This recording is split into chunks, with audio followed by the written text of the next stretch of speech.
ரோமர் 15ஆம் அதிகாரம் 1 3 வசனம் வரை வாசிக்கும் போது 1வது வசனம் சொல்லும்போது சொல்கிறது, பலமுள்ளவராகிய நாம் நமக்கே பிரியமாய் நடவாமல் பலவீனருடைய பலவீனங்களை தாங்க வேண்டும் என்று சொல்லி பவுல் ரோமர் சபைக்கு எழுதும்போது எழுதுகிறார்.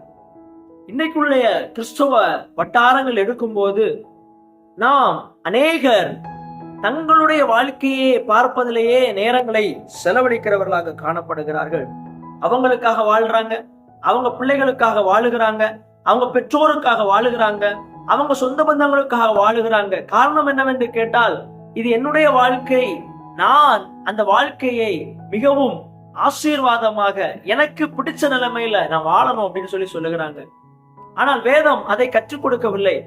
வேதம் அதை நமக்கு சொல்லித் தரவில்லை.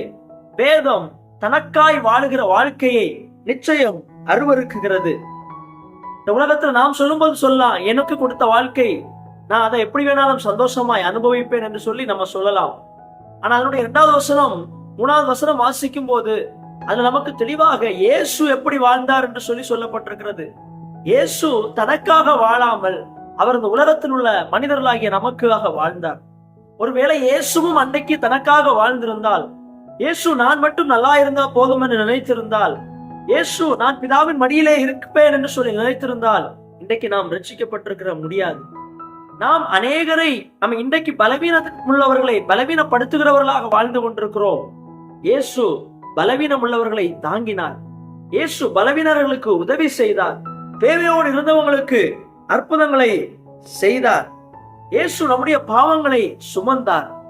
நாம் அநேக பாவங்களுக்குள்ளாக இருக்கிறவர்களை, பலவீனமா இருக்கிறவர்களை அந்த கிறிஸ்துவாகிய ஒளிக்கு நேராக நடத்துகிறவர்களாக காணப்பட வேண்டும். நாம் நமக்காக வாழாமல் மற்றவர்களுடைய ஆசீர்வாதத்திற்காக, இயேசு எப்படி தனக்காக வாழாமல் நமக்காக வாழ்ந்து சிலுவையில மரித்தாரோ, நாமும் மற்றவர்களுடைய நன்மைக்காக வாழ வேண்டும். ஆனால் பல நேரங்கள்ல கிறிஸ்தவ வட்டாரங்கள், கிறிஸ்தவ சபைகள், கிறிஸ்தவ ஊழியங்கள், கிறிஸ்தவ விசுவாசிகள் இப்படிப்பட்ட காரியங்களை செய்கிறதில்லை.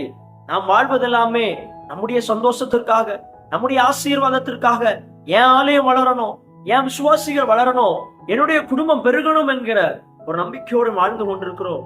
ஆனால் கர்த்தர் எச்சரிக்கிற ஒரு காரியம், நீங்கள் பலவீனரை தாங்க வேண்டும், மற்றவர்களுக்காக வாழ வேண்டும். நான் எப்படி மற்றவர்களுக்காக வாழ்ந்து மரித்தேனோ அதே போல நீங்களும் மற்றவர்களுக்காக வாழும் போது எப்படி இயேசு பிதாவின் வலது வருஷத்தில் வீற்றிருந்தாரோ அதே போல ஒரு மேன்மையான ஆசீர்வாதத்தை மற்றவர்களுக்காக வாழுகிற நமக்கும் கர்த்தர் தர போதுமானவர்.